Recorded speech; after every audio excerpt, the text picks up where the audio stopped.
ótimo? Espero que sim. Hoje nós chegamos então à nossa penúltima aula e o foco de hoje que nós vamos conversar tem a ver com o culto público. Existe uma grande diferença, por vezes, em denominações, igrejas, a respeito do culto. O meio como o culto acontece, o meio pelo qual nós prescrevemos o culto.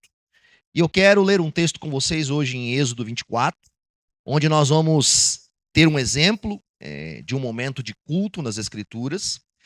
A nossa confissãozinha é pequena, vocês receberam lá em PDF. Nós falamos no ponto 15º sobre o sábado cristão, sobre este momento de adoração, e a gente vai conversar um pouquinho sobre ele hoje, ok? Por quê? Porque, em primeira instância, devemos lembrar que o culto, ele é um chamado do próprio Deus.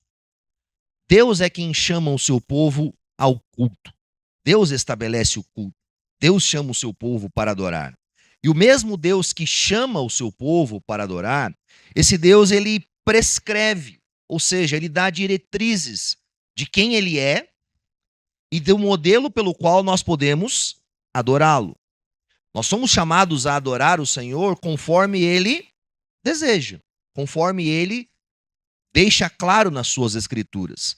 Quando nós, de alguma forma, buscamos ou adoramos o Senhor de forma incorreta, nós podemos cometer um pecado, nós podemos cometer blasfêmia, nós podemos ir ao contrário da vontade de Deus, e a gente vê isso ao longo da Escritura, momentos em que pessoas tentaram até prestar culto ou levar adoração ao Senhor e morreram.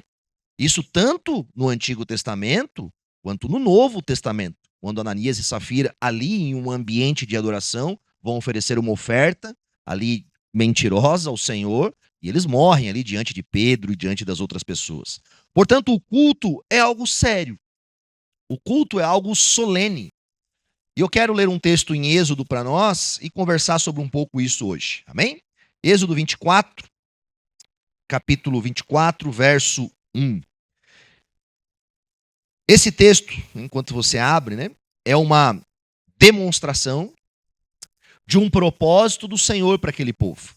Lembra, o povo era escravo no Egito, ok? O povo estava escravo no Egito durante muitos e muitos anos. Deus levanta Moisés com o propósito de libertar aquele povo. Para quê? Para prestarem culto ao Senhor. Lembra, Moisés vai até o faraó, e qual é o desígnio que ele pede para libertar o povo? Olha, liberte o povo, porque Deus quer que o povo vá até o Sinai e o povo preste culto ao Senhor. E Faraó não deixava. E Deus então fez diversas manifestações miraculosas, até o momento que Faraó liberta o povo, e o povo então peregrina até onde o Senhor designou, e o Senhor então vai falar com o povo, para que o povo possa conhecê-lo, responder a ele e adorar o Senhor. E então o Senhor os envia na continuação da peregrinação até a terra prometida. Eu quero que você preste atenção, biblicamente, nestes elementos que estruturam a forma com que nós adoramos o Senhor. Por quê? Porque em uma igreja reformada, a qual vocês desejam se tornar membros e fazer parte, nós temos uma liturgia de culto, um pensamento acerca do culto. E quando nós falamos sobre liturgia, por vezes na nossa mente nós vamos muito no intuito de liturgia, uma coisa endurecida, enrijecida ou algo do tipo. Mas entendam isso, todas as igrejas são litúrgicas, tendo ela aspectos visíveis, tendo ela um compromisso com algumas regras e alguma mediação, ou não tendo. Naturalmente, elas vão criar uma liturgia, um começo, um meio, um fim, ou por que eles fazem as coisas. A pergunta que nós devemos nos fazer é: a nossa liturgia está centrada no modelo de adoração a qual o próprio Deus prescreveu para que nós o adorássemos? Essa deve ser a nossa pergunta. Talvez a gente vai, se Deus permitir, responder isso hoje. Êxodo 24, verso 1, diz assim: Depois Deus disse a Moisés: Suba um monte para encontrar-se com o Senhor. Você e Arão, Nadab e Abiú e 70 autoridades de Israel adorem à distância. Somente Moisés se aproximará do Senhor, os outros não. O povo também não subirá com ele. Quando Moisés se dirigiu ao povo e transmitiu-lhes todas as palavras e ordenanças do Senhor, eles responderam: faremos tudo o que o Senhor ordenou. Moisés, então, escreveu tudo o que o Senhor dissera. Na manhã seguinte, Moisés levantou-se, construiu um altar ao pé do monte e ergueu 12 colunas de pedra, representando as 12 tribos de Israel. Em seguida, enviou jovens israelitas que ofereceram holocaustos e novilhos, como sacrifício de comunhão ao Senhor. Moisés colocou metade do sangue em tigelas e a outra metade derramou sobre o altar. Em seguida, leu o livro da aliança para o povo e eles disseram: faremos fielmente tudo o que o Senhor ordenou. Depois Moisés aspergiu o sangue sobre o povo, dizendo: este é o sangue da aliança que o Senhor fez com vocês. De acordo com todas estas palavras, Moisés, Arão, Nadab, Abiú e 70 autoridades de Israel subiram e viram o Deus de Israel, cujos pés havia algo semelhante a um pavimento de safira, como o céu em seu esplendor. Deus, porém, não estendeu a mão para punir esses líderes do povo de Israel. Eles viram a Deus e depois comeram e beberam. Vamos orar? Feche teus olhos no seu lugar. Senhor Deus e Pai, ajuda-nos a compreender a forma e o meio pelo qual o Senhor deseja ser adorado.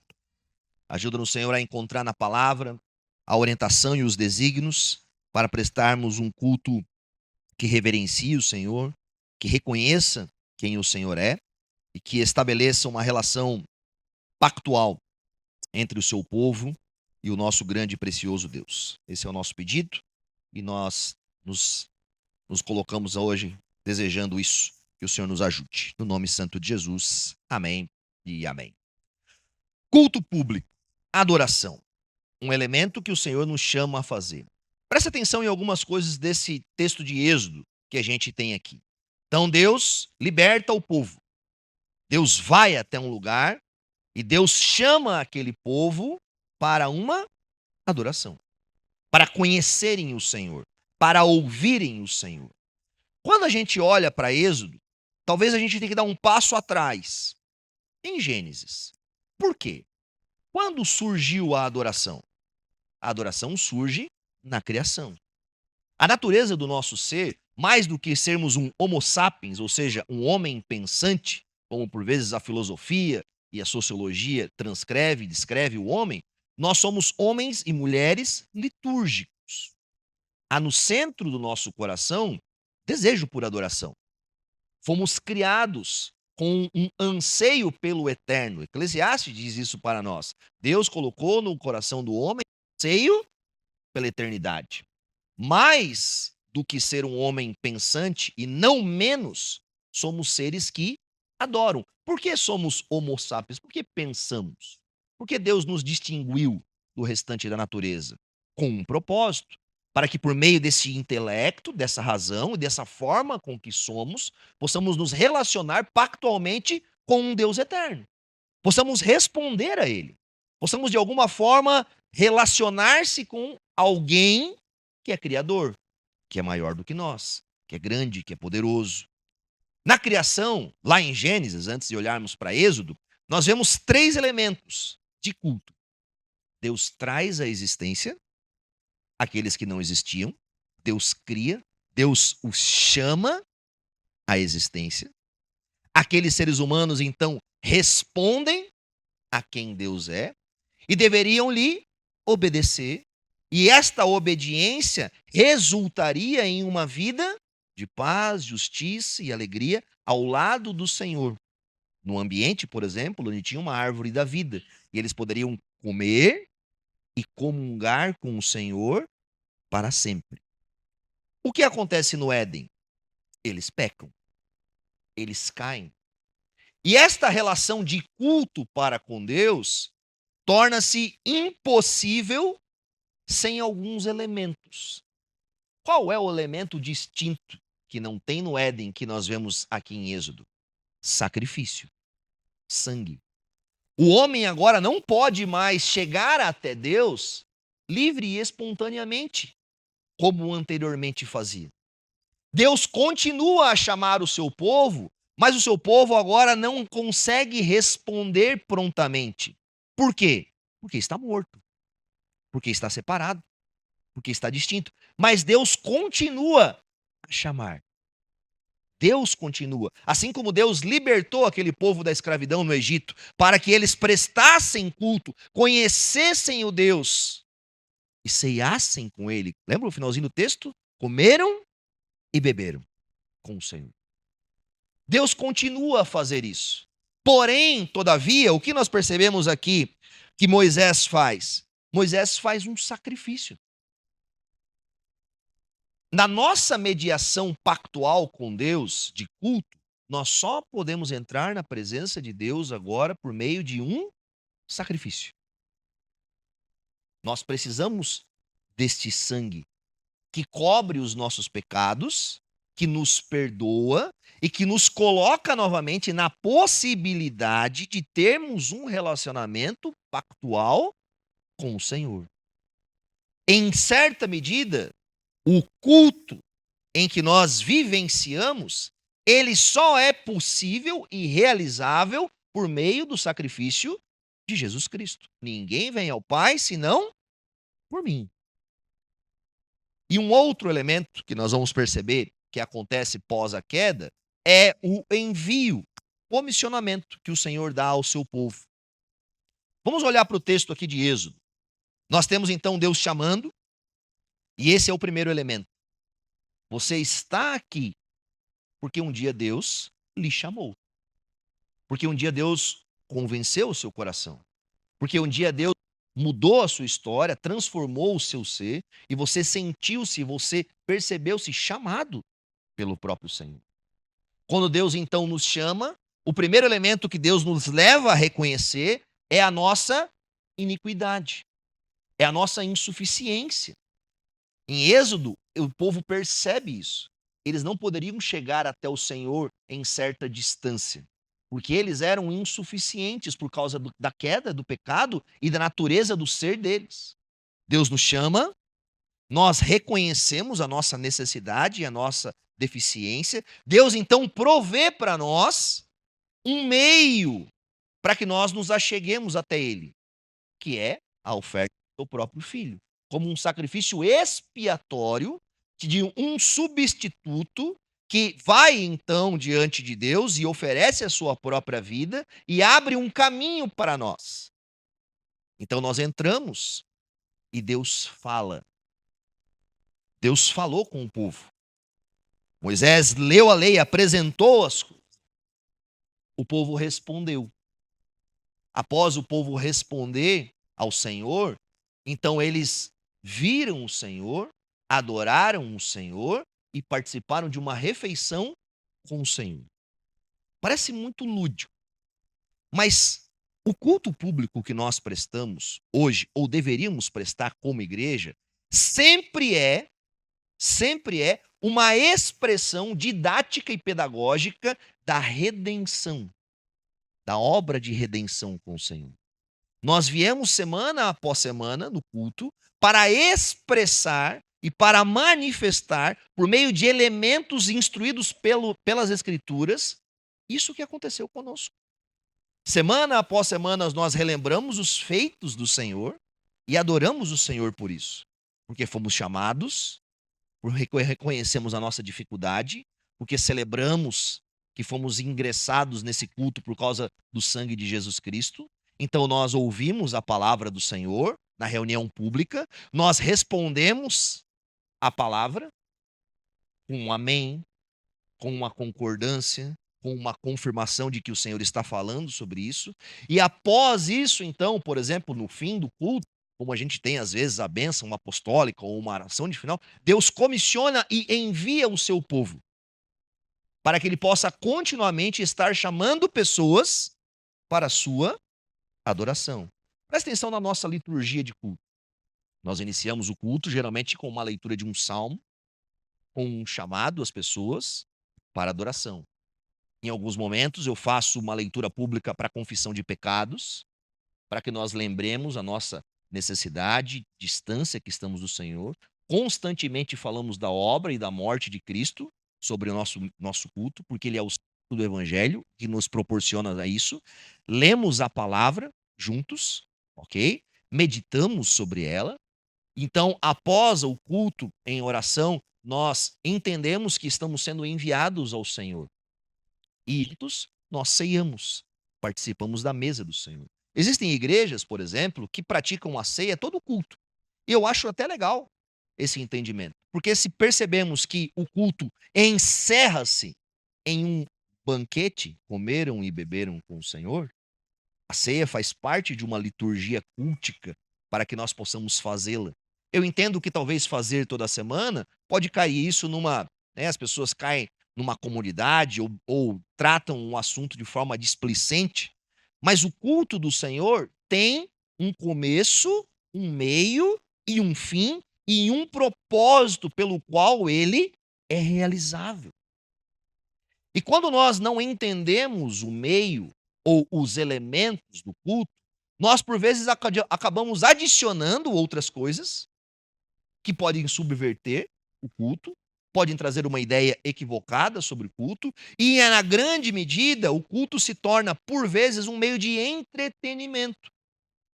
É muito comum, porque nós vivemos em uma cultura de entretenimento, você produzir estes elementos para, de alguma forma, sustentarem e manterem o povo em um culto público, porque isso se parece muito similar com aquilo que a gente vive num shopping, num supermercado, em algum outro lugar. As pessoas consomem essas coisas e elas vão se sentir, então, agradáveis consumindo isso. Mas o culto é um lugar distinto. O culto é um ambiente onde nós, de certa medida, expressamos o que acontece no céu, na terra. O lugar de culto é o lugar onde, de forma, vou falar aqui de forma lúdica, mais próxima nós nos achegamos do meio em que viveremos, talvez, com o Senhor na eternidade. Então, o culto, naturalmente, ele é distinto de alguns elementos humanos. E precisa ser. Precisa ser. Porque ele precisa distinguir. Aliás, o culto público, ele tem um elemento formativo, contracultural. Contracultural. Nós nos reunimos em um lugar para prestar culto e adorar um Deus grandioso e prestar adoração a esse Deus que tem um reino. E se nós fizermos do culto público um elemento apenas igualitário com a sociedade, com a contemporaneidade que nós temos, e não temos esse elemento distintivo que é transcendente, o que nos diferencia? O que diferenciaria a igreja de outras coisas? A transcendência é parte da nossa adoração. Um elemento de santidade, de sermos separados, distintos, é parte. Por isso devemos ter um cuidado com essa estética de entretenimento, de fazer do culto algo extremamente similar ao que as pessoas consomem para manterem as pessoas. O que mantém as pessoas genuinamente em uma vida de adoração em espírito e em verdade é elas conhecerem e entenderem o ser eterno a qual elas adoram, que é diferente delas, que exige adoração, que está sentado no alto e sublime trono. Quero ler um texto para vocês que é uma introdução da Confissão de Fé de Londres, que é a nossa confissão da igreja, sobre o termo princípio regulador do culto. Dentro da nossa denominação, aqui, nós seguimos o princípio regulador do culto. O que isso significa?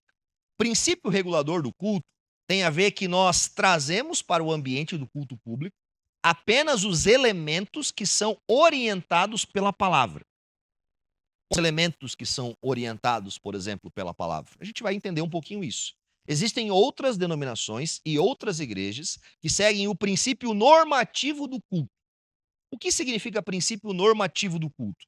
Aquilo que Deus não proíbe, nós podemos fazer. E aqui eu acredito que existe um problema, porque, biblicamente, Deus não proíbe, sei lá, que a gente traga cachorros ao culto.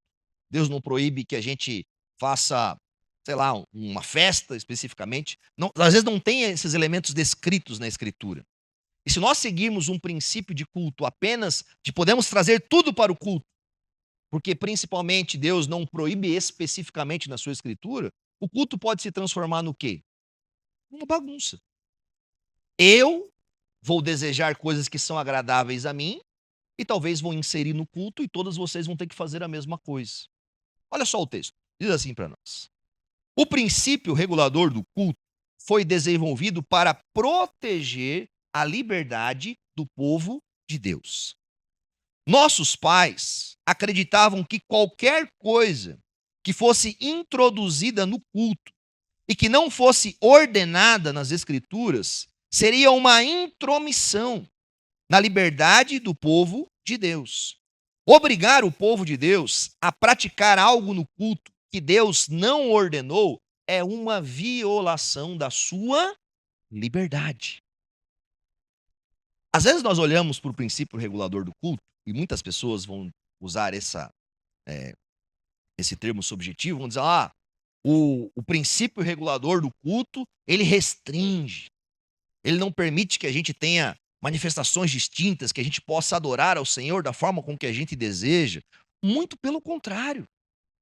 O princípio regulador do culto, ele preserva a nossa liberdade. Por quê? Porque se não há um princípio regulador e cada um, ou o pastor específico, pode inserir elementos de estranhos no culto, você pode ser obrigado a praticar meios pelo qual a palavra não lhe chamou a praticar. Deixa eu dar um exemplo. Eu gosto muito de andar de skate, talvez alguns de vocês já viram. Quando me converti, eu queria que a igreja fosse uma pista de skate. Esse era o meu desejo. E eu queria que a gente botasse as rampas e trouxesse as pessoas e o skate estivesse envolvido junto no culto.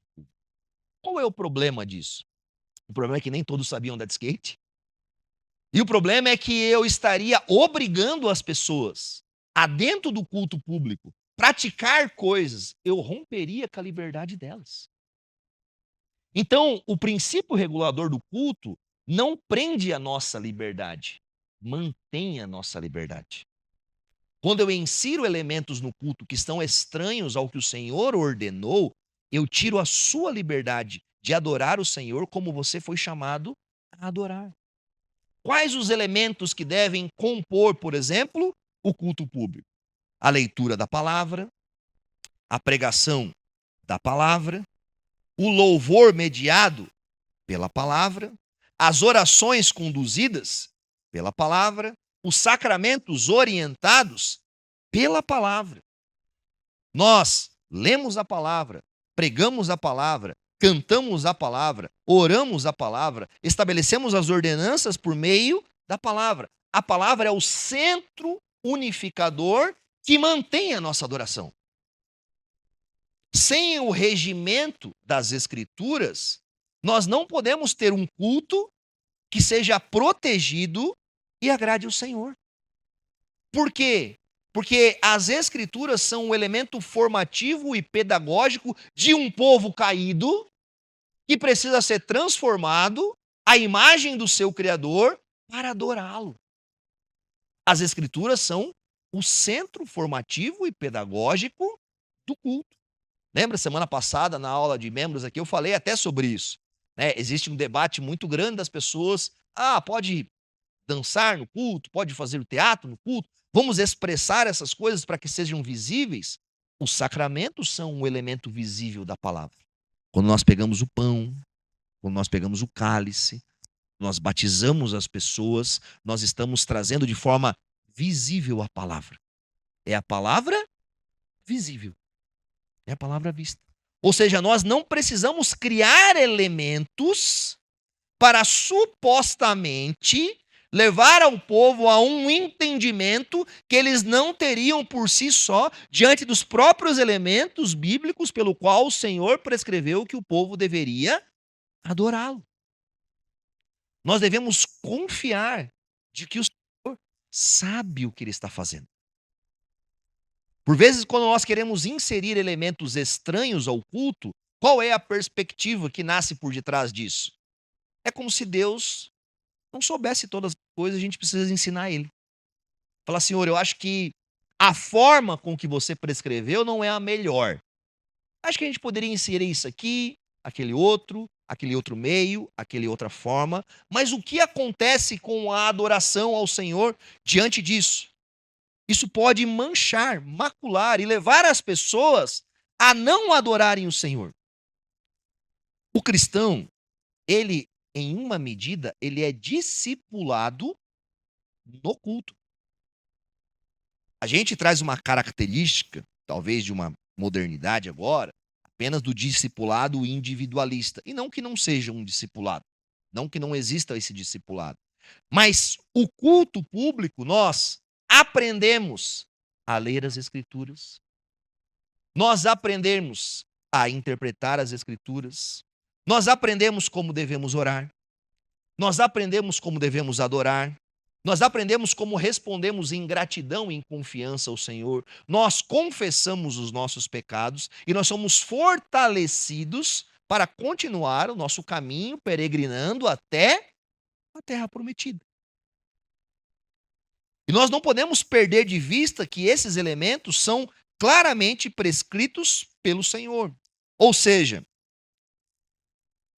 as formas que inserimos, talvez equivocadas no culto, podem atrapalhar, ao invés de ajudar, a adoração que nós devemos prestar ao Senhor. É interessante pensarmos que, de alguma forma, desde a queda, o Senhor está fazendo o quê? Desde a queda, Deus tem atuado no meio para a restauração de adoradores. Qual é o plano e o propósito de Deus, por exemplo, hoje para com a humanidade, para com o seu povo? É trazer a humanidade de volta para quê? Para adoração, para conhecê-lo, para glorificá-lo. O plano de adoração não nasce em nós, nasce em Deus. São os desígnios do Senhor. Por isso, por exemplo, que a adoração comunitária é o meio pelo qual o Senhor estabeleceu. Existe sim um meio de nós adorarmos o Senhor na nossa devoção, na nossa piedade individual, mas Deus prescreveu e estabeleceu elementos para o culto que só podem ser vivenciados em uma comunidade. Por exemplo, a ceia. Ninguém pratica a ceia do Senhor de forma individualmente na sua casa. A ceia ela é um elemento comunitário. O batismo ele deve ser visível dentro de uma comunidade. Desta forma, devemos entender que, mesmo diante da nossa adoração privada e pessoal, não podemos e não devemos abandonar a adoração pública e coletiva do povo de Deus. Dentro das entrevistas de membresia que vocês vão fazer, esse é um dos pontos que nós estabelecemos. Qual o principal ministério, por exemplo, do cristão, do povo de Deus? É prestar culto coletivamente ao Senhor. Sempre. E dentro do nosso estatuto nós temos até um prazo. E a gente fala isso na entrevista, se durante tanto tempo ali você desaparecer, sumir da adoração pública, você precisa ficar ciente que chegará um momento que nós não mais o reconheceremos como membro da nossa comunidade. Porque você não participa e não regularmente está adorando ao Senhor como as Escrituras nos ordenam e prescrevem. As Escrituras nos chamam a isso. E precisamos entender que esta forma de liturgia, ela vai formando o povo de Deus. vai estabelecendo no nossa mente, no nosso coração, de forma intencional, formativa e pedagógica, elementos que vão contrapor contra os elementos que estão na nossa sociedade.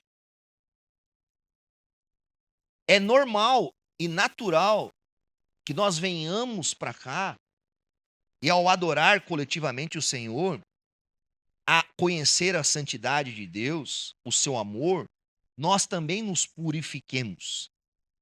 Nós também sejamos santificados à medida que nós contemplamos o Senhor. E uma pessoa que abandona voluntariamente a adoração pública ao Senhor, na grande maioria das vezes, ela retorna a se amoldar ao mundo, às coisas pagãs, aos desejos. Portanto, a ordenança divina de nós cultuarmos a Ele é um meio pelo qual o Senhor faz o que conosco? Ele vai continuando a boa obra. No culto público, nós temos os meios de graça, pelo qual o Senhor prescreveu, a qual Ele edificaria a sua igreja até o retorno dele. Quais são os meios de graça? A gente falou um pouco sobre eles. A leitura da palavra, a pregação, o louvor, a adoração coletiva. O que são esses meios? Deus soberanamente criou meios pelo qual ele derrama, dispensa da sua graça sobre o seu povo, para que o seu povo conheça e entenda quem ele é.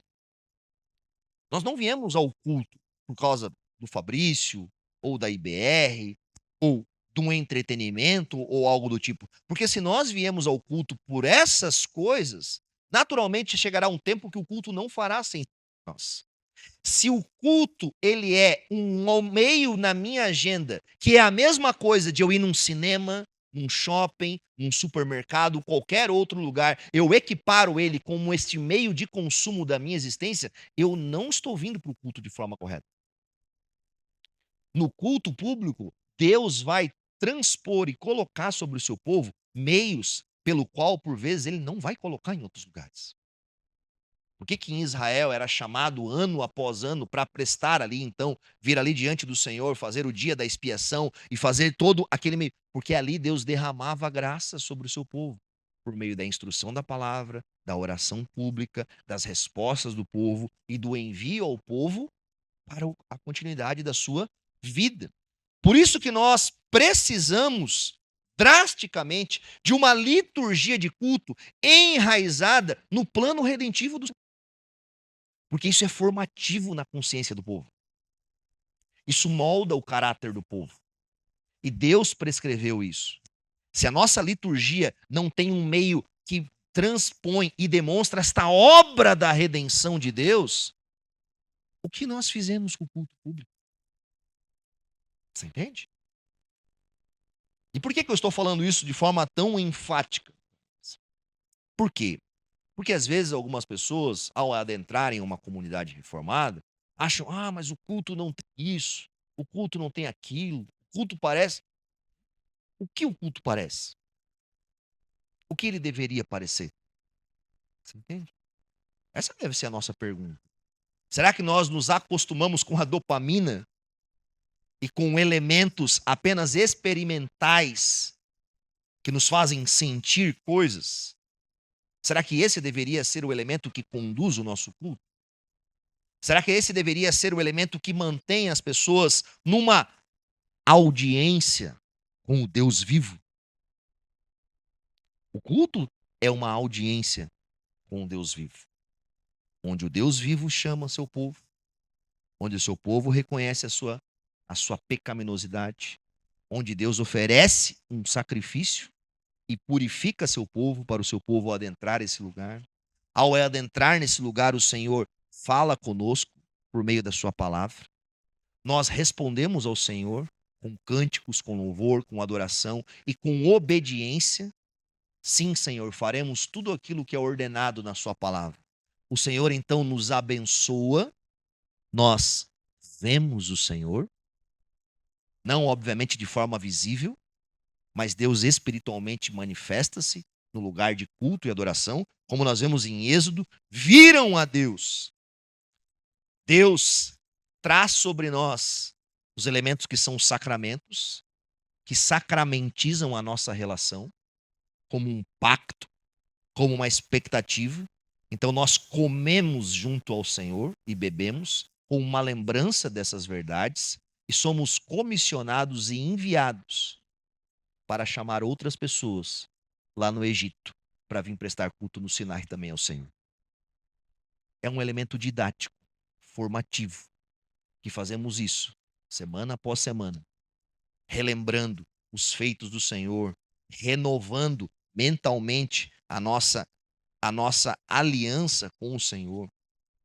E este, portanto, deveria ser o meio pelo qual nós adoramos o Senhor.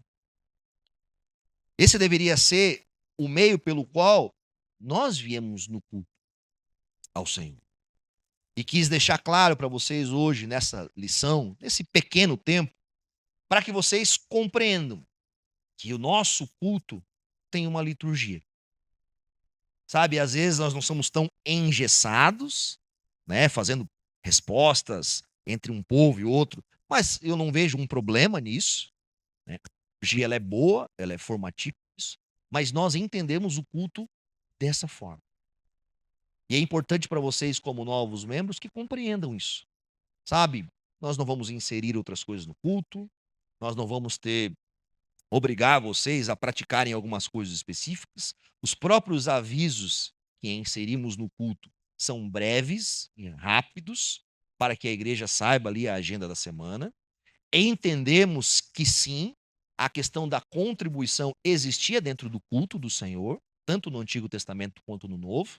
Então nós chamamos o povo a prestar culto também, entregando a sua contribuição ao povo de Deus. E esse é um elemento. Um outro elemento da nossa confissãozinha, isso eu vou passar de forma bem breve, que fala sobre o governo civil.